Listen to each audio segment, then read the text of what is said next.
नमस्ते, भारत एक्सप्रेस देख रहे हैं आप। मैं हूं आपके साथ रोहित पोखरियाल, लेकर हाजिर हूं विश्व विशेष। दुनिया के 3 अलग अलग मोर्चों से इस वक्त टकराव की बड़ी तस्वीरें सामने आ रही हैं। एक तरफ ईरान ने अमेरिका को साफ तौर पर कह दिया कि वो किसी भी प्रेशर में झुकने वाला नहीं है। तमाम प्रेशर, बैन्स और सैन्य धमकियों के बीच तेहरान अपने रुख पर कायम है, जिससे पश्चिम एशिया में टेंशन और बढ़ गई।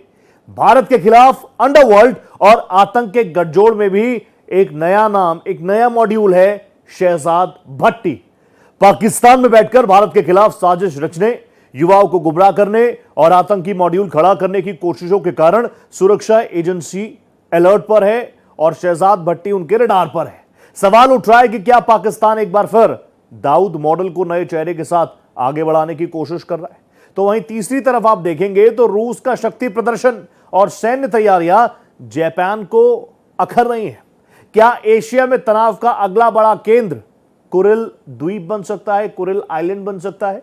विश्व विशेष की हमारी इस खास पेशकश में सबसे पहले देखिए, ईरान बोला झुकेंगे नहीं।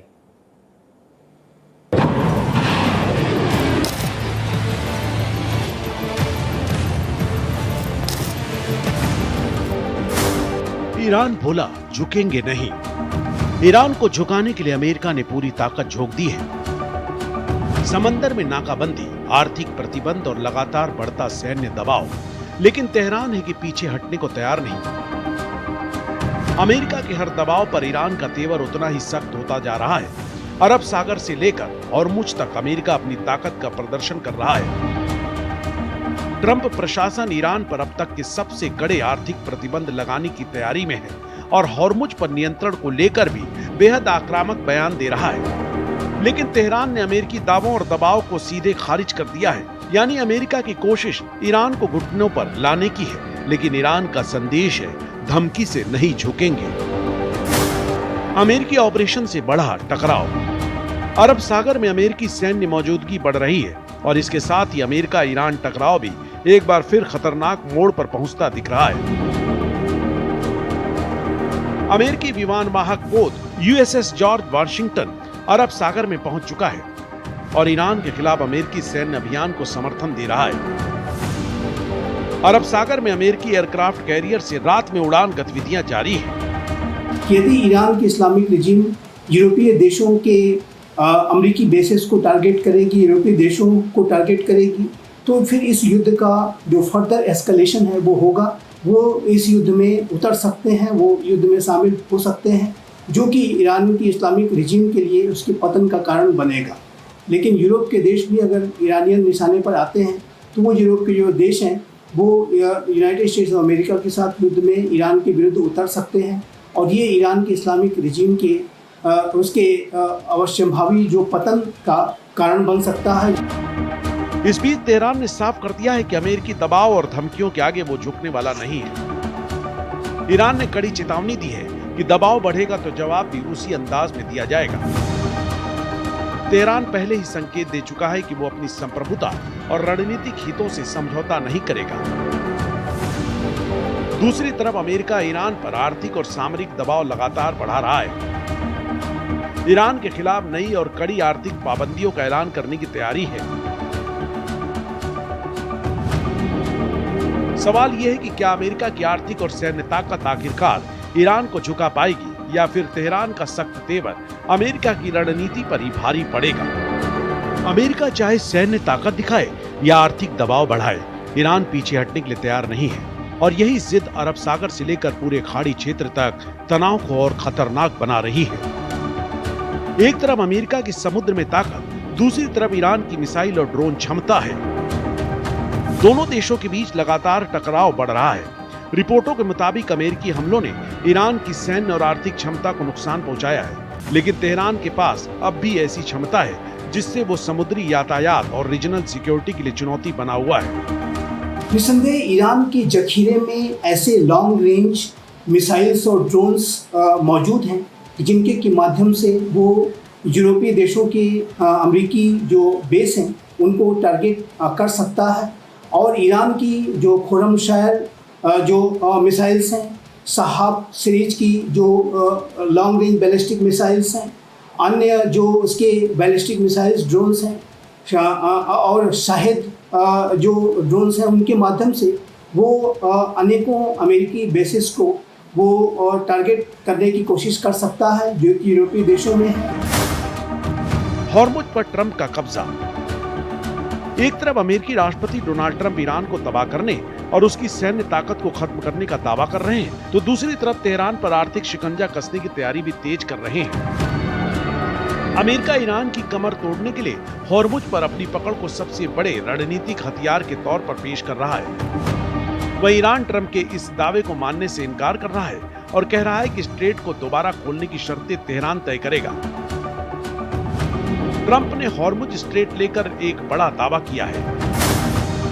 ट्रंप का दावा है कि अमेरिका के पास हॉर्मुज स्ट्रेट से जुड़े पूरे इलाके पर टोटल कंट्रोल है। इतना ही नहीं, उनका कहना है कि ईरान डील करना चाहता है लेकिन अभी तक सही डील के लिए तैयार नहीं है। ट्रंप के इस बयान ने साफ कर दिया है कि वॉशिंगटन फिलहाल तेहरान पर दबाव कम करने के मूड में नहीं है। अमेरिका एक तरफ ईरान के खिलाफ कड़े आर्थिक प्रतिबंधों की तैयारी कर रहा है, तो दूसरी तरफ सैन्य विकल्प को भी खुला रखा गया है। यानी बातचीत की मेज भी मौजूद है और दबाव की रणनीति भी जारी है। 6 महीने से जारी इस टकराव ने दुनिया की एनर्जी सप्लाई को पूरी तरह से चौपट कर दिया है। उसमें जो काम करने वाले सैनिक हैं, उसमें जो काम करने वाले सेलर्स हैं, उनकी वेलबींग, उनका स्वास्थ्य ठीक है कि नहीं, वो इस मानसिक स्थिति में है कि नहीं कि वो युद्ध लड़ सकें, उसके लिए एक हमेशा से ही एक सुविधा ये रहती है अमेरिकी वॉर स्ट्रेटजी में कि वो अपने रिसोर्सेज का, अपने पर्सनल का रिप्लेनिश करें, उनको रीडिप्लॉय करें। लेकिन अगर रिप्लेनिशमेंट की बात नहीं हो रही है तो इसका मतलब कहीं ना कहीं जहाज को बड़े स्तर पर नुकसान पहुंचा है, जिसको छुपाने की कोशिश की जा रही है। दुनिया पर गहराता संकट। हॉर्मुज को लेकर दोनों देशों के दावे बिल्कुल आमने सामने हैं। ट्रंप का दावा है कि अमेरिका ने हॉर्मुज के आसपास के पूरे क्षेत्र पर नियंत्रण कायम कर लिया है। वहीं तेहरान अमेरिकी दबाव के आगे अपनी शर्तों से पीछे हटने को तैयार नहीं है। यही वजह है कि हॉर्मुज अब सिर्फ एक समुद्री रास्ता नहीं, बल्कि अमेरिका और ईरान के बीच शक्ति प्रदर्शन का सबसे बड़ा केंद्र बन चुका है। अमेरिका का दावा है कि उसकी सैन्य मौजूदगी के जरिए तेल टैंकरों की आवाजाही को सुरक्षित रखने की कोशिश की जा रही है, जबकि ईरान इसे अपने खिलाफ दबाव की रणनीति मान रहा है। हॉर्मुज से वैश्विक तेल और एलएनजी आपूर्ति का बड़ा हिस्सा गुजरता है और युद्ध के कारण यहां से ऊर्जा आपूर्ति बुरी तरह प्रभावित हुई है। हॉर्मुज से तेल की आवाजाही बुरी तरह प्रभावित है, लेकिन इसके बावजूद ईरान अपनी शर्तों पर अड़ा है और अमेरिका के सामने समझौते के लिए दबाव में आने से इनकार कर रहा है। ट्रंप की रणनीति साफ है, ईरान पर सैन्य दबाव, आर्थिक शिकंजा और हॉर्मुज पर रणनीतिक बढ़त। लेकिन इस शक्ति प्रदर्शन का असर सिर्फ तेहरान तक सीमित नहीं रहने वाला। इसकी सीधी चोट दुनिया की अर्थव्यवस्था पर पड़ रही है। टकराव के और ज्यादा बढ़ने की आशंका ने ग्लोबल एनर्जी मार्केट में हलचल मचा दी है।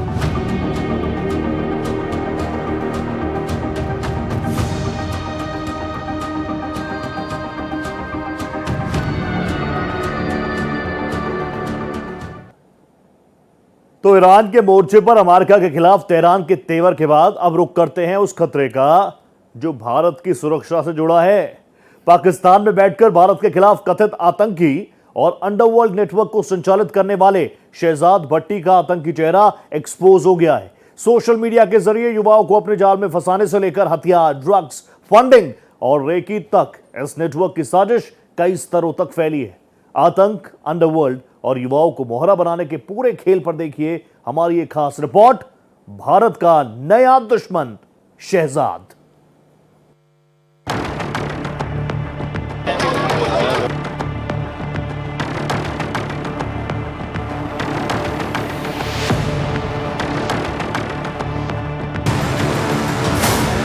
भारत का नया दुश्मन शहजाद। पाकिस्तान में बैठा हैंडलर, भारत में स्थानीय चेहरे, सोशल मीडिया पर भर्ती और जमीन पर टारगेट। सोशल मीडिया पर संपर्क, पैसे और नशे का लालच, फिर रेकी, हथियार और टारगेट। यानी पाकिस्तान से साजिश और भारत के अंदर स्थानीय युवाओं के जरिए उसे अंजाम देने का प्लान। ये पाकिस्तान का भारत के खिलाफ आतंक का नया मॉड्यूल है। पाकिस्तान अब सिर्फ सीमा पार से घुसपैठ और हथियारों के जरिए हमला नहीं, बल्कि भारत के युवाओं को ही मोहरा बनाने की साजिश सामने आई है। इस नए मॉडल के केंद्र में है पाकिस्तान में बैठा शहजाद भट्टी। मई 2026 में दिल्ली पुलिस ने जिस पाकिस्तान ISI अंडरवर्ल्ड मॉड्यूल का खुलासा किया था, उसमें दाऊद से जुड़े लोगों और पाकिस्तान से ऑपरेट हो रहे शहजाद भट्टी नेटवर्क के बीच कड़ियां जुड़ी होने की बात सामने आई थी। नशा, नोट और नेटवर्क। भारत के खिलाफ पाकिस्तान की साजिश का चेहरा बदल रहा है। कभी अंडरवर्ल्ड के रास्ते आतंक को बढ़ावा देने वाला दाऊद इब्राहिम नेटवर्क जांच एजेंसियों के निशाने पर था, लेकिन अब पाकिस्तान से ऑपरेट हो रहा एक नया नाम लगातार सामने आ रहा है और वो है शहजाद भट्टी। पाकिस्तान के पंजाब प्रांत से जुड़ा गैंगस्टर शहजाद भट्टी सिर्फ अंडरवर्ल्ड की दुनिया तक सीमित नहीं है, बल्कि भारतीय सुरक्षा एजेंसियों के मुताबिक उसका नेटवर्क आतंक, हथियार, ड्रग्स और स्थानीय मॉडल को जोड़ने की कोशिश कर रहा है। सवाल यह है कि उसका नेटवर्क भारत में कितना फैल चुका है, उसके पीछे कौन है और भारत के खिलाफ उसकी अगली चाल क्या है। यानी नेटवर्क का मॉडल सिर्फ आतंक नहीं था, बल्कि इस नेटवर्क की सबसे अहम बात है ड्रग्स, हथियार और पैसे का आपस में जुड़ना।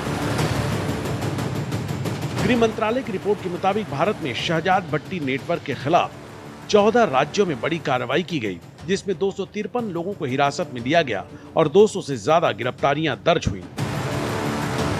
भारत के लिए खतरा इसलिए बड़ा है क्योंकि उसका मॉडल पारंपरिक आतंक से अलग है। सोशल मीडिया के जरिए युवाओं की पहचान की जाती है, उनसे संपर्क किया जाता है और फिर पैसे, हथियार या विदेश जाने के लालच के जरिए उन्हें नेटवर्क में शामिल करने की कोशिश की जाती है।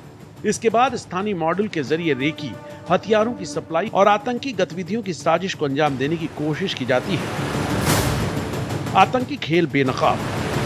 दाऊद इब्राहिम का नाम भारत में अंडरवर्ल्ड, तस्करी और आतंक के नेटवर्क से जुड़ा रहा है, जबकि शहजाद भट्टी का नाम पाकिस्तान में बैठकर डिजिटल भर्ती, स्थानीय मॉड्यूल, हथियार, ड्रग्स और टारगेटेड हिंसा को जोड़ने वाले नेटवर्क से जुड़ा है। पाकिस्तान की खुफिया एजेंसी ISI के निर्देश पर पाकिस्तानी गैंगस्टर शहजाद भट्टी नेटवर्क द्वारा सोशल मीडिया प्लेटफॉर्म्स के माध्यम से भारतीय नवयुवकों को जोड़ा जा रहा है। नेटवर्क में सक्रिय सदस्य के रूप में आबिद जट, हम्मान मेमन, हम्माद बरकाती, जावेद पाकिस्तानी, रजा भाई Pakistani, Ajmal Gujar, Rashid Bhatti, Rana Hunain, major Iqbal, major Hamid, major Anwar आदि के नाम प्रमुख हैं।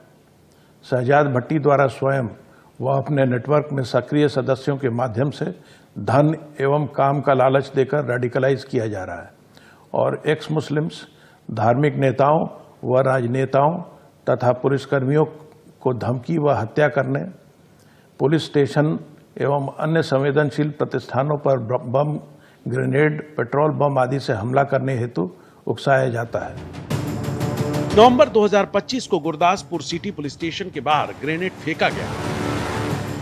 दिल्ली पुलिस के मुताबिक इस हमले से जुड़े मॉड्यूल को शहजाद भट्टी पाकिस्तान से ऑपरेट कर रहा था। NIA की जांच में नवंबर 2025 में सिरसा के महिला पुलिस स्टेशन में हुए विस्फोट, भट्टी से जुड़े मामलों की बात सामने आई। NIA के मुताबिक इस केस में भट्टी और उसके पाकिस्तान बेस्ड हैंडलर के खिलाफ कार्रवाई हुई। जनवरी 2026 में अंबाला के बलदेव नगर पुलिस स्टेशन में विस्फोट हुआ। NIA की जांच के मुताबिक गिरफ्तार आरोपी का शहजाद भट्टी से संपर्क सामने आया था। NIA के मुताबिक इन हमलों का पैटर्न एक जैसा था। जून 2006 में पंजाब और हरियाणा के 9 जिलों में छापेमारी की गई और एजेंसी को मिले डिजिटल डिवाइस, डॉक्यूमेंट्स और कम्युनिकेशन के साथ लेने से जुड़ी इस जांच में शहजाद भट्टी का नाम सामने आया था। साजिश की 6 लेवल प्लानिंग। शहजाद भट्टी के आतंकी नेटवर्क में लड़कों की भर्ती से लेकर हमला करने तक के तरीके 6 लेवल पर बटे थे। इसमें पहले लेवल पर भारत में उन युवाओं की तलाश की जाती जो ड्रग्स एडिक्टेड हों, जिन्हें पैसों की जरूरत हो। नेटवर्क ने सोशल मीडिया और मैसेजिंग प्लेटफॉर्म के जरिए युवाओं को संपर्क में लेने की कोशिश की। उन्हें जल्दी पैसे कमाने, अपराध की दुनिया में पहचान बनाने और कथित तौर पर ग्लैमरस क्रिमिनल लाइफ का लालच दिया गया। आतंक का तरीका बदल रहा है, हथियार वही है, लेकिन भर्ती का रास्ता सोशल मीडिया है। फंडिंग के साथ ड्रग्स का कनेक्शन है। सबसे बड़ा हथियार बन रहे हैं वो युवा, जिन्हें पैसे, नशे या अपराध की चमक दिखाकर इस्तेमाल करने की कोशिश की जा रही है। नशे की गिरफ्त में फंसे युवाओं की कमजोरी का फायदा उठाना, बेरोजगारी और पैसों का लालच देने की कोशिश, सोशल मीडिया के जरिए सीमा पार बैठे हैंडलर्स को कनेक्ट करने का जिम्मा। दूसरे लेवल पर उन्हें रेकी करने और सिम अरेंज करने जैसे काम सौंपे जाते। इसके बाद किसी छोटे दुकान से सीसीटीवी कैमरे खरीदने का काम सौंपा जाता था। फिर उन कैमरों को कहां लगाना है, इसका उन्हें निर्देश दिया जाता था। सीसीटीवी को सिम से कनेक्ट करते हुए उसका एक्सेस पाकिस्तानी हैंडलर तक पहुंचाने की जिम्मेदारी सौंपी जाती है। कहां हमला हो सकता है, किसे निशाना बनाया जा सकता है और वहां सुरक्षा कैसी है, इस तरह की जानकारी के बाद हमले को अंजाम देने की साजिश रची जाती थी। ये इसलिए भी अहम है क्योंकि किसी भी बड़े हमले से पहले रेकी सुरक्षा व्यवस्था की कमजोरियों को समझने का माध्यम बन सकती है। यानी नेटवर्क का मॉडल सिर्फ आतंक नहीं था, बल्कि इस नेटवर्क की सबसे चिंताजनक कड़ी है ड्रग्स, हथियार और पैसे का आपस में जुड़ना। यही वजह है कि जांच एजेंसियां इसे महज एक आतंकी मॉड्यूल नहीं, बल्कि टेरर क्राइम सिंडिकेट के तौर पर देख रही हैं। शहजाद भट्टी के आतंक और अपराध के नेटवर्क पर सुरक्षा एजेंसियों की नजर लगातार बढ़ रही है।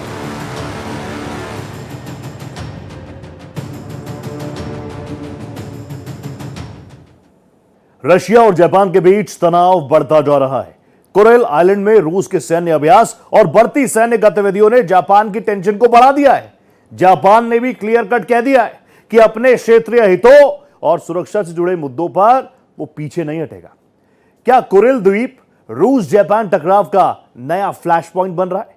क्या सैन्य शक्ति प्रदर्शन सिर्फ दबाव बनाने की नीति है या इसके पीछे किसी बड़े टकराव की तैयारी? इसी पर देखिए हमारी ये खास पेशकश, रूस जापान में जंग।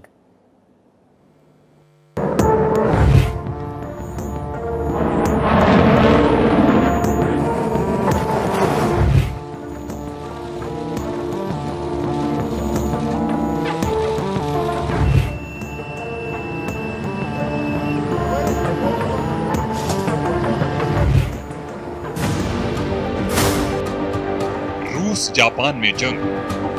क्या रूस और जापान के बीच एक बार फिर जंग का खतरा मंडरा रहा है? क्या पुतिन ने जापान को घेरने के लिए समुद्र में अपनी सबसे खतरनाक ताकत उतार दी है? दरअसल जापान के बेहद करीब विवादित कुरील द्वीपों के आसपास रूस के सैन्य प्रैक्टिस ने टोक्यो की टेंशन को बढ़ा दिया है। खास बात यह है कि ये पूरा शक्ति प्रदर्शन उस वक्त हुआ है जब कुछ ही दिन पहले राष्ट्रपति व्लादिमीर पुतिन खुद विवादित इतरूप द्वीप पहुंचे थे। जापान ने पुतिन के दौरे पर कड़ा विरोध जताया और अब रूस के मिसाइल अभ्यास को लेकर भी आपत्ति दर्ज कराई है। रूस की युद्ध वाली तैयारी। रूस की परमाणु संचालित पनडुब्बी समुद्र में उतरी, मिसाइल क्रूजर ने सैन्य प्रैक्टिस किया और जमीन से भी एंटी शिप मिसाइल दागी गई। यानी रूस ने सिर्फ एक हथियार का प्रदर्शन नहीं किया, बल्कि समुद्र के अंदर पनडुब्बी, समुद्र की सतह पर मिसाइल क्रूजर और जमीन से तटीय मिसाइल सिस्टम तीनों को एक साथ इस्तेमाल करके अपनी मल्टी लेवल समुद्री मारक क्षमता का प्रदर्शन किया। रूस के इन द्वीपों की अहमियत सिर्फ जमीन तक सीमित नहीं है।